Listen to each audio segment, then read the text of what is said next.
Nah sekarang yang tidak punya partai kok mencalonkan, ini kan aneh juga. Ada juga yang nggak punya partai tapi ngotot selalu mencalon gitu, calon pilpres, calon pilgub, nanti calon wali kota lagi habis itu, ya kan. Jadi kalau kami wajar lah mencalon-calonkan kayak gitu tuh, karena memang partainya ada, kewajiban kami, ya kan.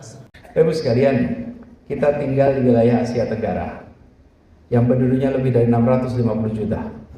Dan 280 dari angka itu adalah warga Indonesia.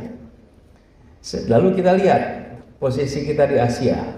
Di sisi timur ada beberapa unsur kekuatan. Di sisi selatan ada unsur kekuatan. Di timur ada Tiongkok yang paling besar, ada Jepang, ada Korea Selatan, ada Korea Utara, ada masyarakat Taiwan.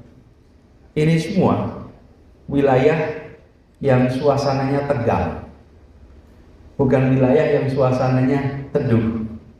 Tegang, tak terbayangkan utara dan selatan, antara Korea Selatan dan Korea Utara tegang, antara Tiongkok dengan Jepang tegang, antara Korea Selatan dengan Tiongkok tegang. Ini wilayah yang tegang.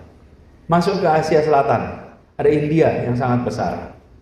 Di situ ada Pakistan, ada Bangladesh, ada Sri Lanka, atasnya sedikit ada Afghanistan.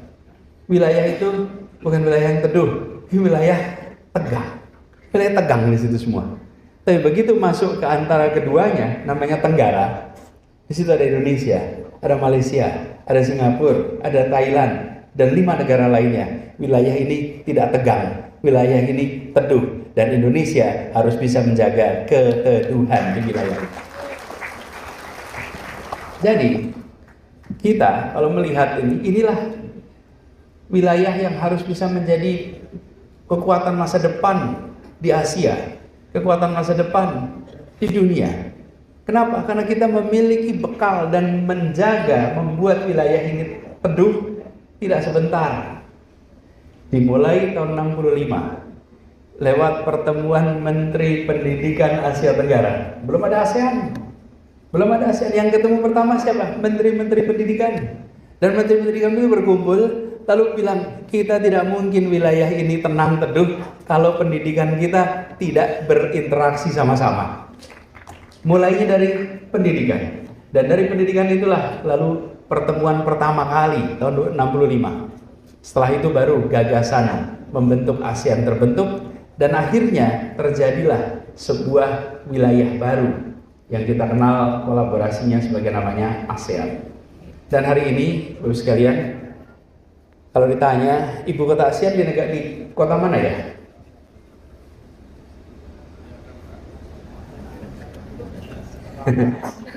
Ibu kota ASEAN itu di mana, Bapak Ibu? Kita harus bisa menjawab dengan jelas dan tegas. Jakarta adalah ibu kota ASEAN. Karena itu waktu dulu saya bertugas di Jakarta, ada stasiun kereta api MRT yang lewat di depan kantor kejaksaan. Saya minta stasiun itu diberi nama stasiun ASEAN, supaya setiap hari mengingatkan penggunanya bahwa Jakarta itu bukan hanya ibu kota Indonesia, tapi Jakarta juga ibu kota ASEAN. Dan di Jakarta ini, Bapak Ibu lihat, semua duta besar, kedutaan internasional di sini punya dua duta besar. Satu duta besar untuk Indonesia, satu duta besar untuk ASEAN. Dan kalau Bapak Ibu datang ke kedutaan Indonesia di luar negeri, pasti muncul 2 bendera juga. Satu bendera Indonesia, satu bendera ASEAN. Nah, saya ingin menyampaikan pada semua bahwa Indonesia punya ruang yang sangat besar untuk berperan di wilayah Asia Tenggara, Asia, apalagi dunia. Nah, syarat untuk bisa melakukan itu, PR domestiknya harus beres. PR domestiknya karena kewibawaan di dunia internasional dimulai dari kewibawaan domestik. Tidak bisa kita memainkan peran internasional kalau domestik kita tidak bisa jadi contoh. Ketika kita mengatakan kepada dunia bahwa kita harus mementingkan persoalan lingkungan hidup, orang tanya, you udah beresin belum soal lingkungan hidup? Ketika kita mengatakan pada dunia, kita harus menjadi negara yang menghormati hak asasi manusia, you udah beres belum soal hak asasi manusia? Ketika kita mengatakan pada dunia bahwa kita harus menjunjung tinggi prinsip demokrasi, Ada demokrasi tidak di tempat Anda? Karena itulah mengapa kita harus bereskan persoalan-persoalan domestik juga, selain tugas republik yang ada dalam Undang-Undang Dasar untuk rakyatnya, tapi tugas republik yang ada dalam Undang-Undang Dasar untuk dunia. Karena kita hadir bukan sekedar untuk penduduk di Nusantara, tapi kita hadir sebagai warga dunia. Halo teman-teman, berjumpa bersama saya di Politik Dangi.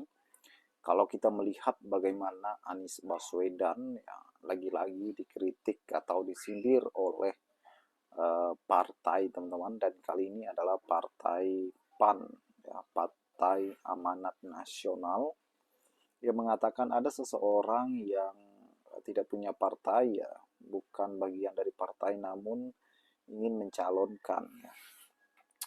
Ini adalah pernyataan seorang politisi yang sebenarnya takut dengan Anies Baswedan, ya. Bagaimana Anies Baswedan tokoh yang terkemuka, tokoh yang ditakuti, tokoh yang benar-benar disanjung saat ini oleh masyarakat, teman-teman.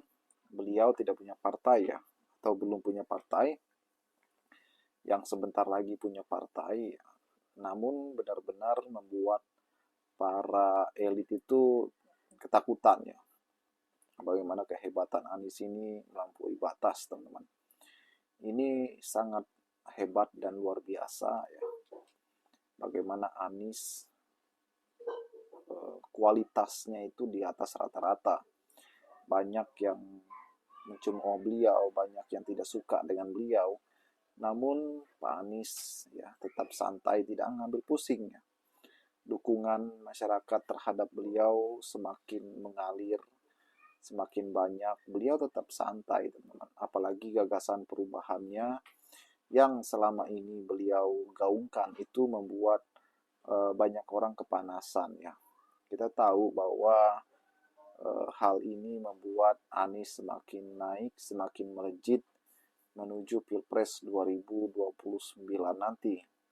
Semoga saja Anies bisa maju dan mendapatkan tiket, ya, untuk mengalahkan semua orang-orang yang mungkin tidak suka dengannya. Bagaimana menurut kalian?